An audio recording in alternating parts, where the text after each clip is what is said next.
Okay, working through the first 1 through 22 on the geometry review. We have number 1 says, let's say you open your laptop and position the screen so it's at exactly 90 degrees at right angle from your keyboard. Now let's say you could take the screen and push it all the way down beyond 90 degrees until the back of the screen is flat against your desk. It looks as if the angle disappeared, but hasn't. What is the angle called, and what is the measurement? That would be a straight angle, 180 degrees. Once it forms a straight line, so if this is like a keyboard, here's the point that's like the hinge of your laptop, and then it's flat against the desk on the other side. It has now created a straight line, and it is a 180 degree angle. For number 2, what term is defined below? So blank, a portion of a line bound by 2 points. That would be a segment, D. Number 3. Now there's multiple parts to this one. You have match each vocabulary word to the picture. So a linear pair would be picture 4.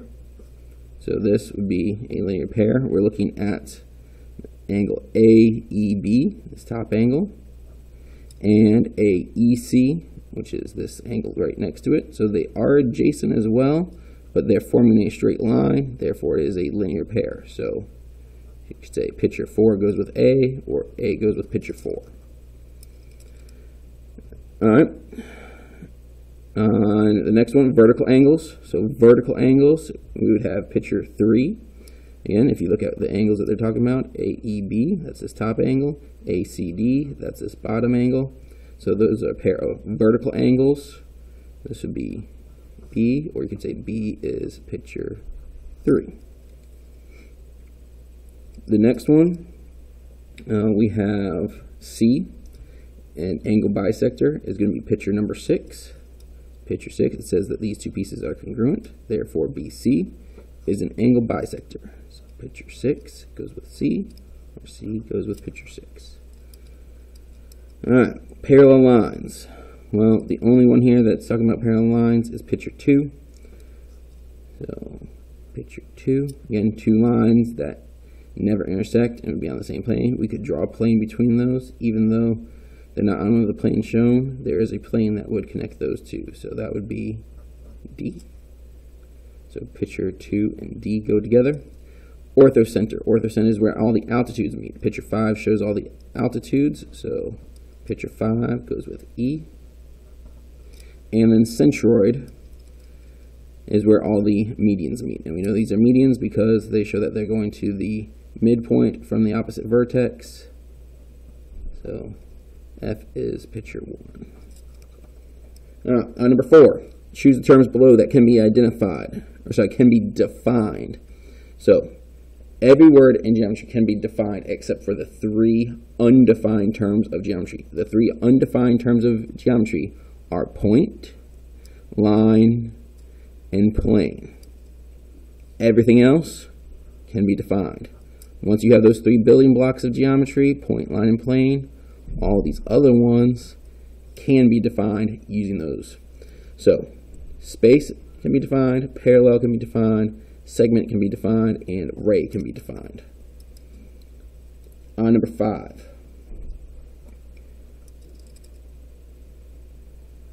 Number 5, the point -7, 4 is reflected over the line x is equal to -3. So here's the point 7, -4. This is currently 4 units away from that line. So we go 4 units to the opposite side, which would be right here. So now that current point is at 1, 4. Once you've reflected it over that line by moving it, again, 4 units away, because again, a reflection is equal distant from the line of reflection. So here we, again, just flipped it over that line. Now we're reflecting in this line. Well, this line, it says is y equals x. When we reflect in the line y equals x, we're going to switch the x and y values so that this point, 1, 4, is now at the point 4, 1. So 1, 2, 3, 4, up 1, And I could also, another way of doing this is drawing a perpendicular line through it and making sure it's the same distance away. But we do have our properties that say that when it reflects in that line, y equals x. We have to switch our x and y values. On the next one, number 6, point P is located at 4, 8 on a coordinate plane. Point P will be reflected over the x-axis. So it was at 4, 8. When it's reflected over the x-axis, that means the y value is going to change. So it becomes 4, negative 8. What will the coordinates of the image of point P be? So point P, or P prime, will now be at 4, negative 8, which is C. Oh, I forgot to circle it over here. This one on 5, I said it was 4, 1, which was option D. Right. Number 7. Use the map shown below to find the distance between the cities. So there's A, there's B. Again, we can use our distance formula, which this point is at 0, 0. This point is at 5, 6. Or you can use Pythagorean theorem. So I'm going to show both real quick. Distance formula, again, square root of x2 minus x1 squared plus y2 minus y1 squared. So if we plug those two values in, I'm going to plug this in as x2, y2. So 5 minus 0, 6 minus 0. That's 5 squared plus 6 squared. 5 squared is 25. 6 squared is 36. Add them together. 25 and 36 gives us 61. So we have the square root of 61. If we round it off to the nearest tenth, which is what the directions say to do, it would be 7.8. And that would be our answer.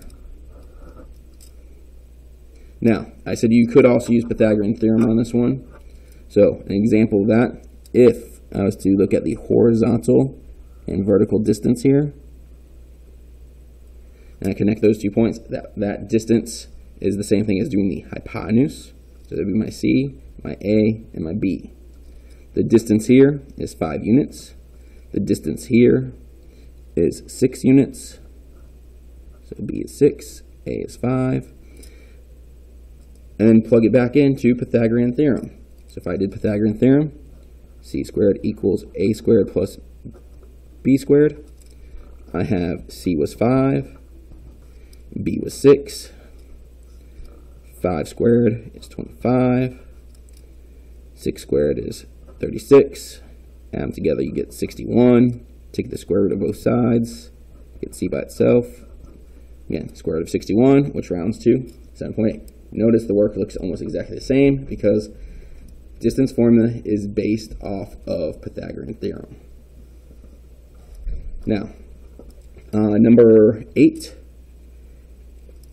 we have a square ABCD is transformed to create the image A prime, B prime, C prime, D prime, as shown. Select all transformations that could have been performed. So the first one says a reflection across the line y is equal to x. Well, that'd be a line going this way. So that couldn't be because that just end up reflecting this image onto itself. That's not it. Option B says a reflection across the line y equals negative 2x. Well, negative 2x, that's going to go through 0, 0. But it's not going to be a perfect line going this way. It's going to be more steep going this way. So that's definitely not it. This, it would be a reflection in just a negative y equals x maybe. But then these points won't even line up, so that doesn't work. So, no. On C, it says a rotation of 180 degrees around the origin. So 180 degrees. If we rotated this, that would give us the correct answer. D, a reflection across X and reflection across y. So 2 reflections actually does do the same thing. So that one would work. And a rotation of 270 degrees counterclockwise around the origin. That makes no sense. It'd be in a completely different quadrant. If we went 260 degrees counterclockwise, we'd be going this way, and it'd end up here in quadrant 2. So that doesn't make sense. Just to reiterate on these two, if I wanted to take any single one of these points for a rotation of 180 degrees about the origin, what happens to the original xy values? X and y change signs when rotated 180 degrees, which is what happens to every one of these points. If I was to reflect in the x-axis and then the y-axis, well, with the x-axis, the y value would change. So I'd have x comma negative y. But then, reflecting across the y-axis, the x value changes signs. So that would become negative x. And this one stays the same, so it's still negative y. Again, notice, same thing happens. So if you do either of those, you get the same type of coordinates. All right, so again, C and D work. On number 9, we have which transformation will place the trapezoid onto itself. A clockwise rotation about the origin, 90 degrees, not even close. Think about it. If I turn my paper, no matter if I went counterclockwise or clockwise, it doesn't work. It's not the same. That's out. Remember, mapped onto itself means the exact same image. Rotated about the origin, no, that would be upside down, and that wouldn't work. Reflect across the x-axis. Well, across the x-axis, this would go up here, this would come down here. They wouldn't match up. That's not correct. Across the y-axis, it is symmetrical this way. And when we talk about mapping onto itself, we're usually talking about symmetry.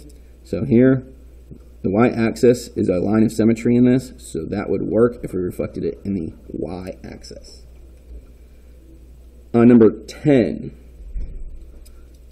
Which transformation will carry the rectangle shown below onto itself? So a reflection over the line M.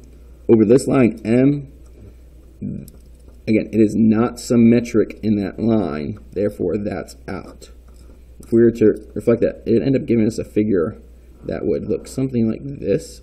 So the point would come up here, it's not onto itself. So reflecting that over this line would not work. Give us more of a kite looking shape. Reflect over the line y equals 1.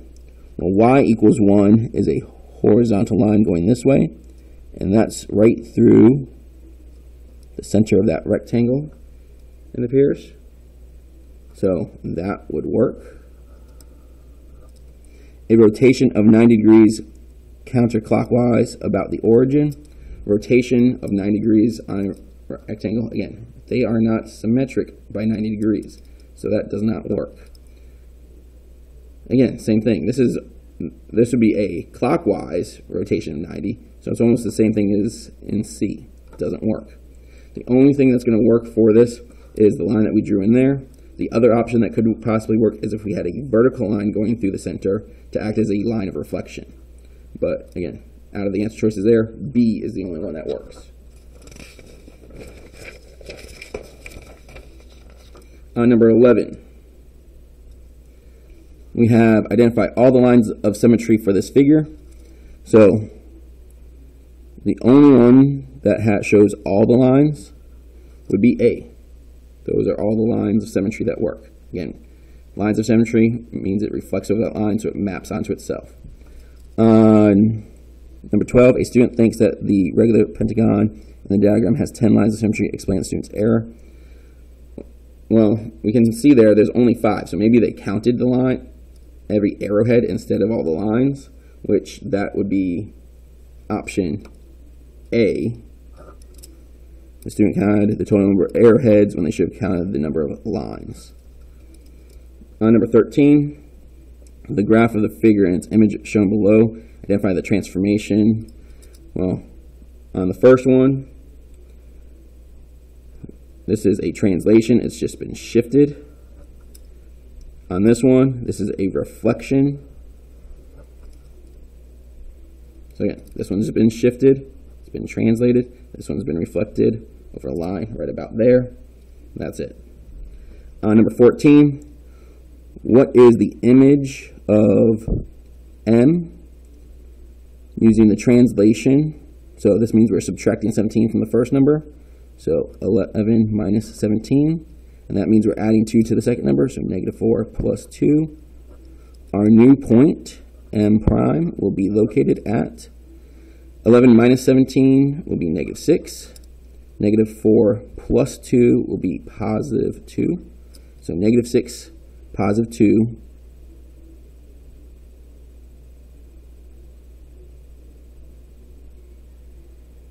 Sorry, negative 6, negative 2, I mean, because that's negative 4 and positive 2. The negative 4 is bigger, so that will be A.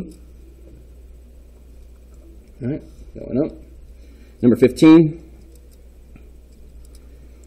And Sophia performed a transformation on triangle PQR. She recorded her transformation and the location of Q in the table. Point Q of the triangle is located at this. Complete the table to determine the values of A and B that make the algebraic description of a transformation true. So, in order for the original points to have done this, again, we got to work backwards. So, the location of Q is here. The original location of Q was here. So we got to figure, what did she do to get negative 2 to become 4 and 3 to become 7? So you have to think. This plus this equals 4, and 3 plus B equals 7.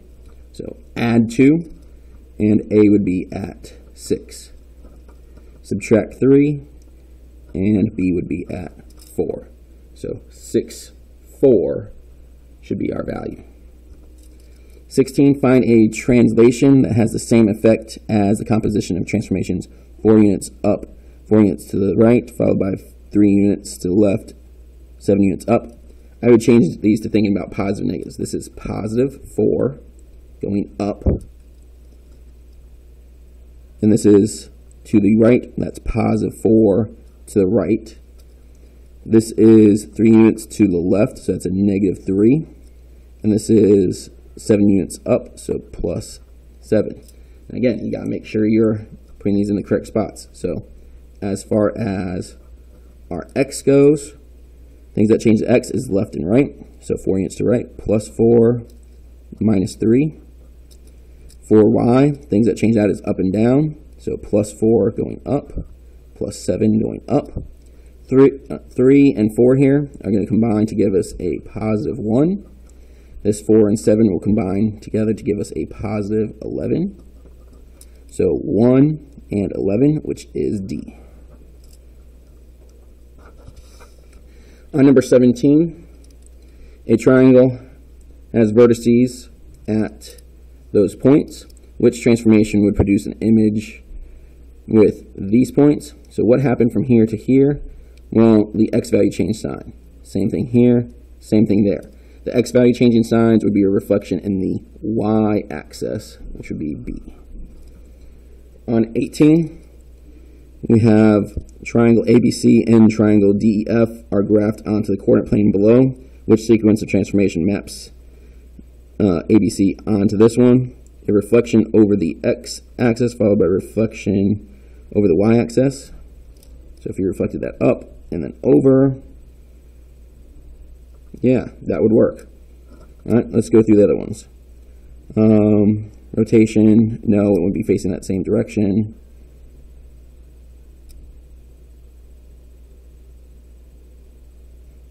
No, that's too much. Again, just the rotation by itself would be enough. Nope, wouldn't be facing the correct direction. Translation up wouldn't be facing the correct direction. So none of these work. It's just A. On 19, draw the image after the translation described by this rule. So we're adding 1 and subtracting 4. So each time we're going 1 over and 4 down. 1, 2, 3, 4. So that'd be T prime. Again, 1 over, 4 down. 1, 2, 3, 4. 1, 1, 2, 3, 4. 1, 1, 2, 3, 4. So that's T prime, R prime, S prime. I think that says V prime. And that's it. So again, that was right 1, down 4 for the movement. Number 20, quadrilateral is the image rotated about point P. Select all true statements that describe the relationship between those two. Select all that apply. So, knowing that this is a congruence transformation or a rigid motion, the two images have to be congruent. So things that should be true if the two images are congruent would be B, C, and D. Those are the only ones that are matching up the correct congruent parts. So, number 21. Figure 1 is a reflection about the x-axis and the translation 4 units left, which figure results. So if we reflect about the x-axis, that would bring it up. And then translate 4 units to the left, it'd bring it over. So it should still be, this would come up here and be facing kind of down like this. And then we're shifting it over to the left. So it should be facing that direction, but it should be over to left. It looks like it's going to be figure A on number 21. And then number 22, the vertices are reflected across the y-axis, then reflected across the x-axis to produce image ABC. Which graph shows the pre-image and the image of the transformation? So first, they all got that in the right place, then reflected across the y-axis. So y-axis will come over this way, so it'd be initially over here. And then across the x-axis, so then it'd be down here. So it should be in this spot, so that one's not right. This is the only one that's facing the correct direction. So B is the correct answer. And that was for numbers 1 through 22.